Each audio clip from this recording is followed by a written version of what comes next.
এখনকার কিছু যুবকরা এরা খারাপ হতে হতে এদের রুচি এত খারাপ হয়েছে, এখন তারা তাদের বউকে বেপর্দা বানিয়ে বউ আর সে মিলে ভিডিও বানিয়ে সেগুলো ফেসবুক ইউটিউবে দিয়ে ব্যবসা করছে, কাপল ব্লগ। এটা চাচারা বুঝবেন না, এটা যুবকরা বুঝছে।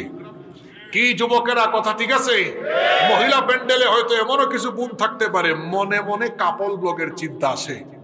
তাদেরকে আগে থেকেই বলি, আহারে রুচিতে কি দুর্ভিক্ষ এসেছে। আগে তো ছিল, এটা যুবকরা বুঝবে, ফুড ব্লগ, ট্রাভেল ব্লগ।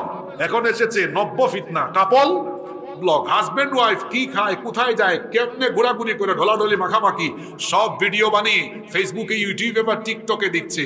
যারা কয়েকটা পয়সা কামানোর জন্য অথবা খ্যাতির জন্য, এটা তো খ্যাতিও না, সুখ্যাতি না কুখ্যাতি, কথা বলেন না কেন? যারা সামান্য কয়টা পয়সা ইনকামের জন্য লাইক ভিউয়ের ধান্দায়, কমেন্টের ধান্দায়, যারা নিজের বউকে ফেসবুক, ইউটিউব বা টুইটারের মতো পাবলিক প্লেসে ছেড়ে দিয়েছে, এই সকল পুরুষ, ব্যক্তিত্বহীন পুরুষ, এদের রুচিতে দুর্ভিক্ষ নেমেছে। এরা বেহায়া, বেশরম, এদের মধ্যে হায়া শরম নাই, লজ্জা বলতে কিছুই তার ভেতরে নাই। তার বউকে সে জনগণের সম্পত্তিতে পরিণত করেছে। তার বউ তার না, তার বউ কার? কথা বলেন না কেন?